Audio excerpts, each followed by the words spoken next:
Hello guys, welcome back to my YouTube channel learn with me exam में आपका स्वागत है। हम आशा करते हैं कि आप स्वस्थ होंगे। आप रोजाना की तरह आपके लिए हम कुछ प्रश्न लेकर आए हैं बीपीएससी 4.0 के लिए, जो आप अपने पेपर में अच्छे मार्क्स ला सकें। ये जितने भी प्रश्न हम आपसे कराएंगे, ये सब प्रीवियस ईयर के प्रश्न हैं। और आपने अभी तक अपना चैनल सब्सक्राइब नहीं किया है तो उसे जल्द से जल्द सब्सक्राइब कर लें। चलिए आज का सेशन हम लोग शुरू करते हैं प्रश्न नंबर 1 से। भारत में निम्नलिखित में से किस संविधान संशोधन ने न्यायपालिका को संसद के अधीन बना दिया? 42वां संविधान संशोधन या 43वां या 40वां, उपयुक्त में से एक से अधिक या इनमें से कोई नहीं। सभी साथी उत्तर देने का प्रयास करेंगे। किस संविधान संशोधन ने न्यायपालिका को संसद के अधीन बना दिया? सभी साथी उत्तर दें। इसका ऑप्शन नंबर ए सही होगा, 42वां संविधान संशोधन, जो कि 1976 का बना हुआ है। यह संशोधन अधिनियम अपने व्यापक प्रभाव के कारण अक्सर इसे मिनी संविधान, मतलब कि छोटा संविधान, इसे हम छोटा संविधान के नाम से जाने जाते हैं। यह इस संशोधन में संविधान में महत्वपूर्ण बदलाव किए, जिसमें न्यायपालिका को संसद के प्रति अधिक अधीनस्थ बना दिया, मतलब कि संसद के अधीन बना दिया। अगला प्रश्न देखिए, बीपीएससी टीआरई 3.0 के पूछे हुए प्रश्न है 1 to 5 से। अगला प्रश्न, 1970 से पहले भारत में दल बदल की सटीक परिभाषा देने का मुख्य उद्देश्य निम्नलिखित में से किस समिति का था? चौहार समिति, हर्षद मेहता समिति या फिर मुदालिया समिति, या उपयुक्त में से एक से अधिक या इनमें से कोई नहीं। दल बदल की सटीक परिभाषा इनमें से किस समिति ने दी थी 1970 में? इसका ऑप्शन नंबर ए सही होगा, चौहान समिति। चौहान समिति दलबदल विरोधी कानून पर सलाह दी थी। दलबदल विरोधी कानून, जिसे दलबदल विरोधी अधिनियम के नाम से भी जाना जाता है, यह 1985 में 92वें संविधान संशोधन अधिनियम के माध्यम से भारतीय संविधान में शामिल किया गया था। अगला प्रश्न, ये भी देखिए बीपीएससी 3.0 के प्रश्न हैं। अगला प्रश्न, मतदाता सत्यापित पेपर ऑडिट ट्रेल भारत में निम्नलिखित में से किस वर्ष अस्तित्व में आया था?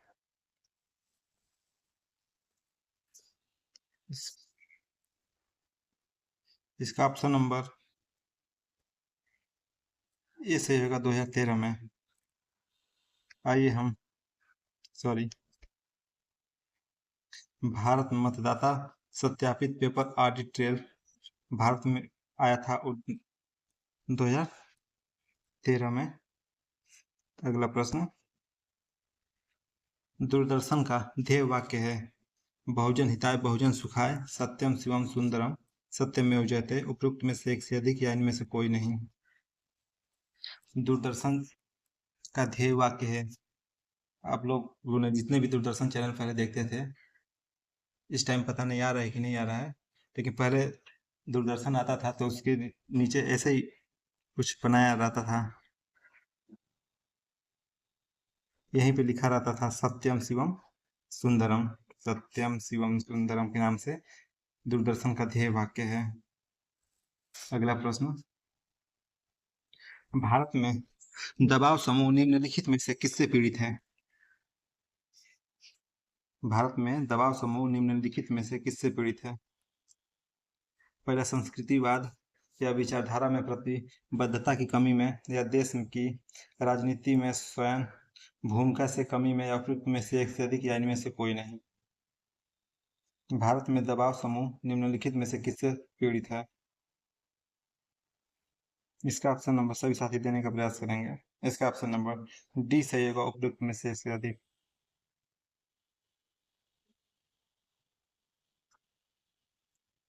भारत में दबाव समूह के संदर्भ में दिए गए प्रश्न में एक से अधिक सत्य हैं, जो कि अधिकांश दबाव समूह वाला स्वायत्तता अस्तित्व नहीं होते हैं, वे बिना अस्तित्व के हैं। उन्हें प्रतिबद्धता की कमी होती है तथा उनकी वफादारी राजनीतिक स्थितियों के साथ बदल जाती है। इसीलिए भारत में दबाव से संबंधित सब पीड़ित हैं। कभी संस्कृति या विचारधारा से या भाषा से या राजनीतिक मतलब कि ऐसे ही मतलब कि हमेशा बदलते रहते हैं। ये उसी के बारे में बताया गया है। इसका ऑप्शन नंबर डी सही होगा।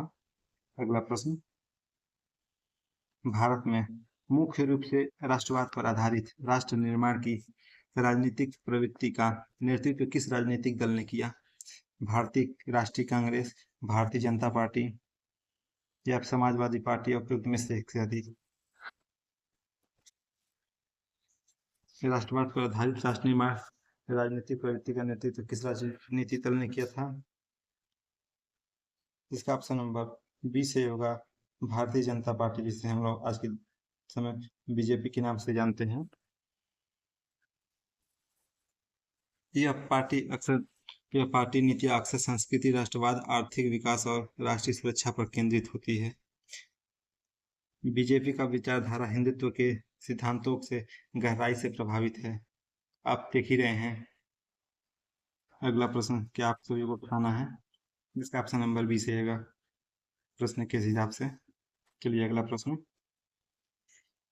इनमें से किसने कहा भारतीय न्यायपालिका विलासी मुकदमेबाजी से ग्रसित है? कौन सा इसमें उत्तर सही होगा? भारतीय न्यायपालिका विलासी मुकदमेबाजी से ग्रसित है। दीपक मिश्रा, रंजन गंगोई गोगोई, एन वी रमना, उपयुक्त में से एक से अधिक या इनमें से कोई नहीं। इसका ऑप्शन नंबर सी से होगा, एन वी रमन, जो कि भारतीय न्यायपालिका विलासी मुकदमेबाजी से ग्रसित है। उपयुक्त कथन इन्हीं का है।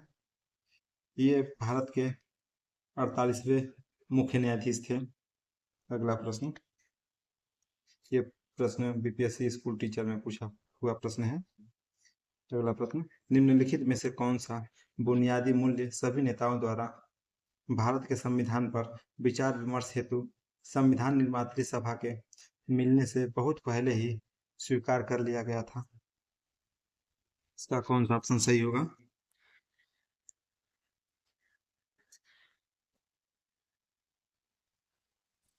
बुनियादी मूल्य सभी नेताओं द्वारा भारत के संविधान पर विचार विमर्श हेतु संविधान निर्मात्री सभा के मिलने से बहुत पहले स्वीकार कर लिया था। कौन सा ऑप्शन सही होगा? सार्वभौमिक वयस्क मताधिकार या स्वतंत्र और समानता का अधिकार या अल्पसंख्यकों के अधिकारों का संरक्षण। इसका ऑप्शन नंबर तीनों सही होगा, अतः इसका ऑप्शन नंबर एक से अधिक होगा। चलिए ये अधिनियम है कुछ, इसका प्रश्न हमने नहीं लिया क्योंकि यह काफी बड़ा दिख रहा था इसमें। चलिए इसका हम सीधे सीधे उत्तर पे आते हैं। विशेष विधवा विवाह अधिनियम 1954 में हुआ था।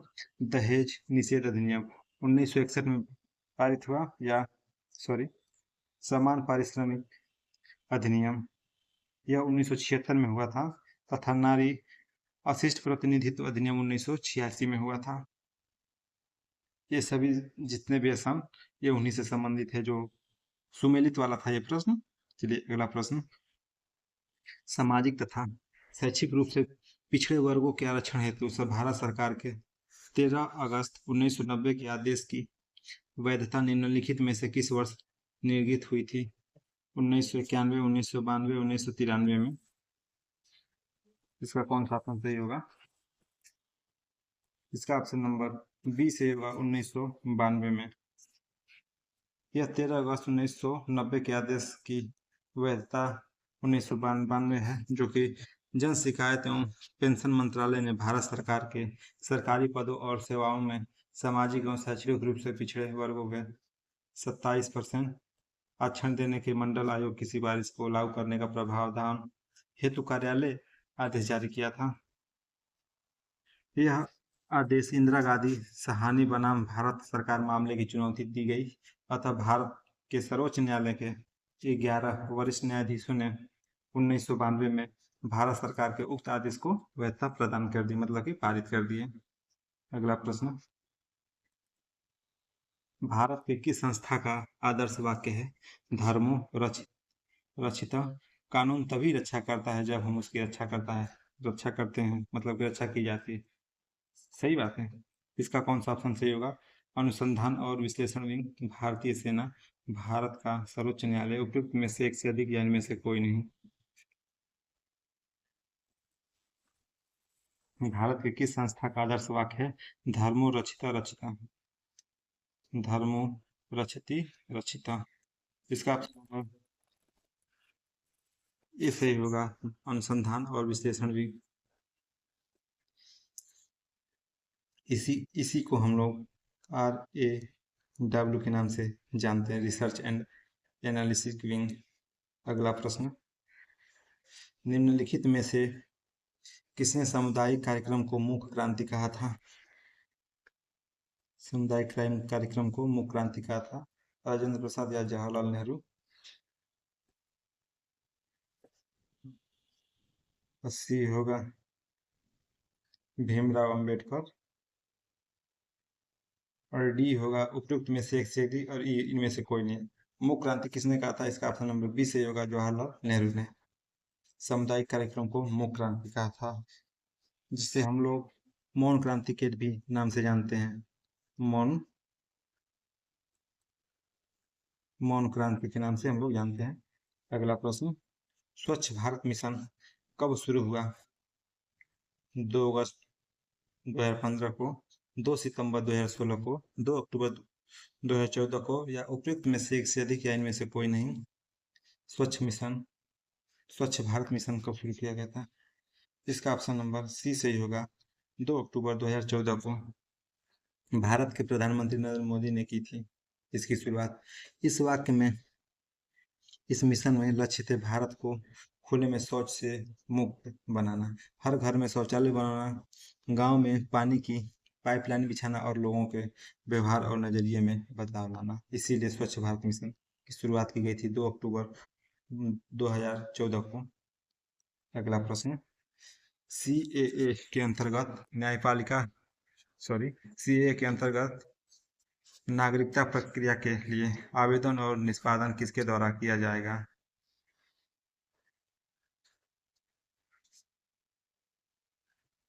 सभी साथी उत्तर देने का प्रयास करेंगे। CAA के अंतर्गत नगर पालिका प्रक्रिया के आवेदन और निष्पादन किसके द्वारा किया जाएगा?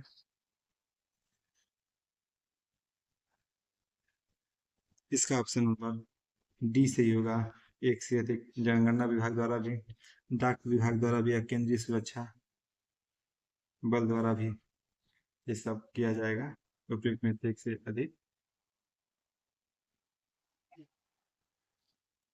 अगला प्रश्न, ये जो प्रश्न है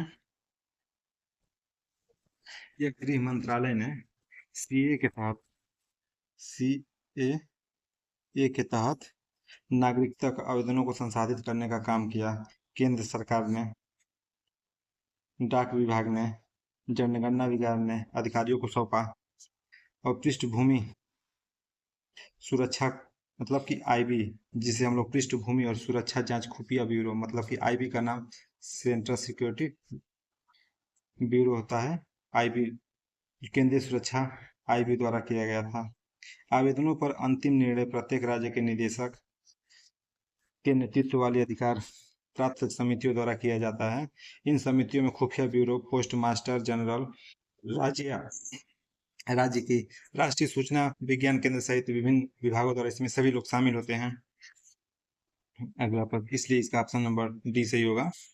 अगला प्रश्न, क्लस्टर आधारित गांवों के विकास की योजना का नाम है दीनदयाल उपाध्याय रुर्बन मिशन, या doctor Shyama Prasad Mukherjee rurban mission, या अटल बिहारी वाजपेयी रुर्बन मिशन? उपयुक्त में से एक से अधिक या इनमें से कोई नहीं। क्लस्टर आधारित गांवों के विकास की योजना का नाम है कौन सा? इसका ऑप्शन नंबर सही होगा, इसका ऑप्शन नंबर बी सही होगा, doctor Shyama Prasad Mukherjee rurban mission, जो कि इस मिशन को 2015 में सितंबर 2015 में प्रस्तावित किया था, जिसका उद्देश्य आर्थिक, सामाजिक और वास्तविक और संरचनात्मक संसूचनाओं को व्यवस्थित करने तथा समस्त ग्रामीण क्षेत्रों का विकास करने के लिए क्लस्टर का यह सब शुरुआत किया गया था।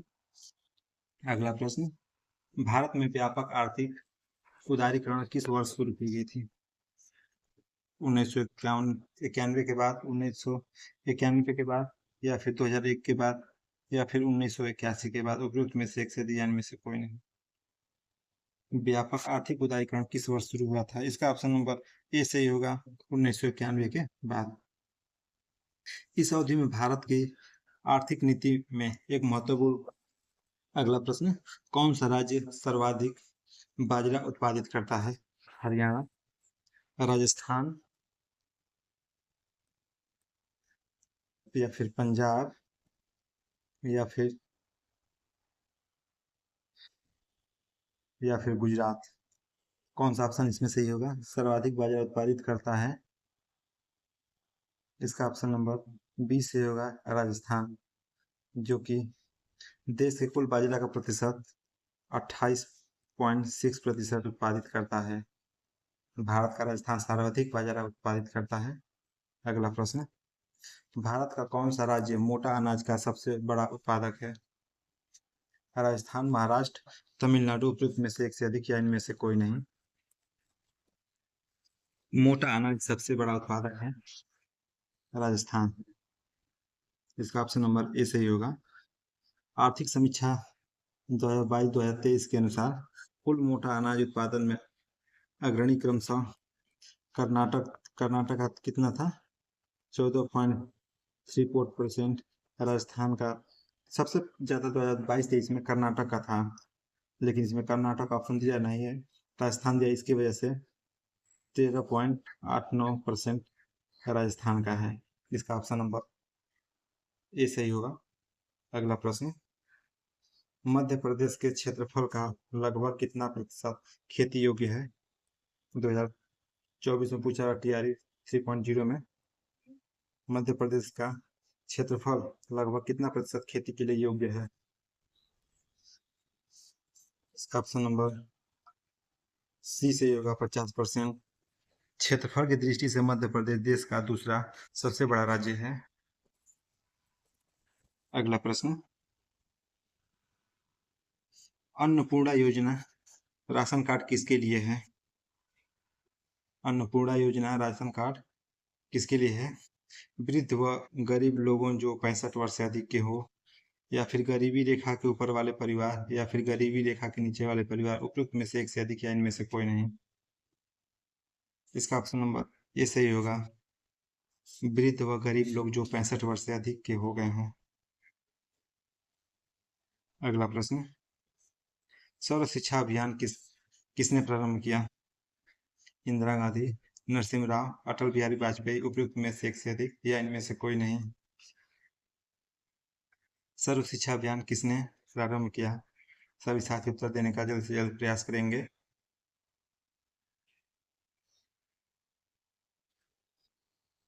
इसका ऑप्शन नंबर सी सही होगा, अटल बिहारी वाजपेयी, जो कि सर्व शिक्षा अभियान प्रारंभ किया था 2001 में। तत्कालीन प्रधानमंत्री थे अटल बिहारी वाजपेयी।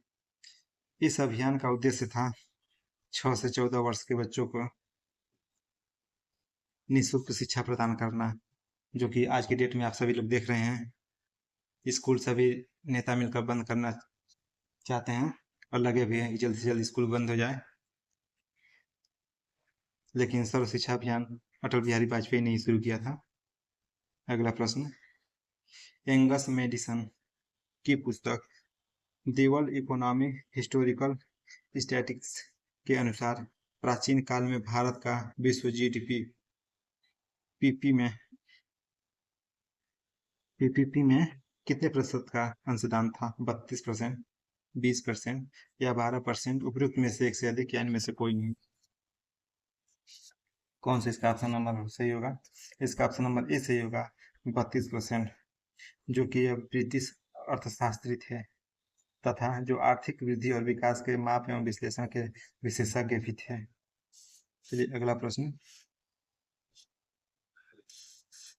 प्रधानमंत्री लाल बहादुर शास्त्री ने भारतीय राष्ट्र के मूल्यों और लक्ष्यों को चुनौती देने वाले निम्नलिखित में से किन मुद्दों का सामना करना पड़ा? सामाजिक और आर्थिक परिवर्तन के लिए खाद्यान्न की कमी, या फिर पाकिस्तान 1965 में पाकिस्तान भारत के साथ युद्ध, या फिर दक्षिण भारत में हिंदी विरोधी आंदोलन, या उपयुक्त में से इसका ऑप्शन नंबर डी होगा। चलिए इसकी हम लोग व्याख्या देखते हैं। लाल बहादुर शास्त्री 1964 से 1966 तक भारत के प्रधानमंत्री के रूप में कार्य किया। जो मुद्दे थे, लाल बहादुर शास्त्री ने प्रथम प्रधानमंत्री कार्यकाल के दौरान भारतीय राष्ट्र के मूल्यों और लक्ष्यों को चुनौती दी। सामाजिक और आर्थिक परिवर्तन के लिए खाद्य की कमी, 1965 में भारत के साथ युद्ध, पाकिस्तान के साथ और भारत के साथ युद्ध, तथा दक्षिण भारत में हिंदी विरोधी आंदोलन शामिल थे। हिंदी विरोधी आंदोलन दक्षिण भारत में आज भी शामिल है, क्योंकि पिछले साल मैं वहाँ पे गया था, तो वहाँ पे हिंदी को बहुत हीन भावना से समझते हैं और देखते भी हैं हम हिंदी वासियों को।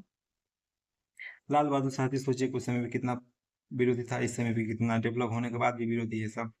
लाल बहादुर शास्त्री को राष्ट्रीय एकता और प्रगति बनाए रखने के लिए इन महत्वपूर्ण चुनौतियों का सामना करना पड़ा। उन्हें 1965 के भारत पाकिस्तान युद्ध के दौरान उनके नेतृत्व और जय जवान जय किसान, मतलब कि सैनिक की जय हो किसान की जय हो के नारे को बढ़ावा देने के लिए याद किया जाता है। सच में जय जवान जय किसान आप सभी लोगों ने नारा हमेशा सुना है। जो कि दक्षिण भारत में हिंदी विरोधी आंदोलन को एकमात्र राष्ट्रीय भाषा के रूप में थोपे जाने के खिलाफ एक महत्वपूर्ण भाषाई और संस्कृति आंदोलन था। दक्षिण भारत में जो सभी लोग हैं वो सोचते हैं कि हमारी भाषा बस यहाँ पे हमारे राज्य में बस बोली जाए, किसी अन्य भाषा की न बोला जाए, इसीलिए वहाँ पे विरोध हुआ था। अगला प्रश्न, भारत और उसके पड़ोसी देश के संबंध में निम्नलिखित में से कौन सा कथन सही है? इसका ऑप्शन नंबर कौन सा सही होगा?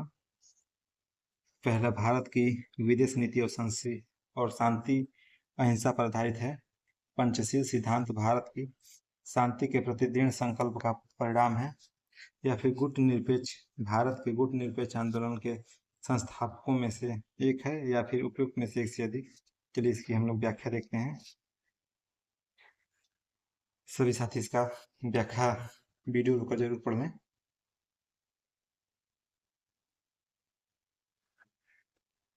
चलिए अगला प्रश्न, कौन सा देश G7 का सदस्य नहीं है? कनाडा, रसिया, यूएसए, उपयुक्त में से एक से अधिक, या इनमें से कोई नहीं। G7 का मतलब जानते क्या है? इसका मतलब ग्रुप ऑफ 7, मतलब विश्व की 7 उन्नत अर्थव्यवस्थाओं का एक अनौपचारिक समूह, जिसमें कनाडा शामिल है,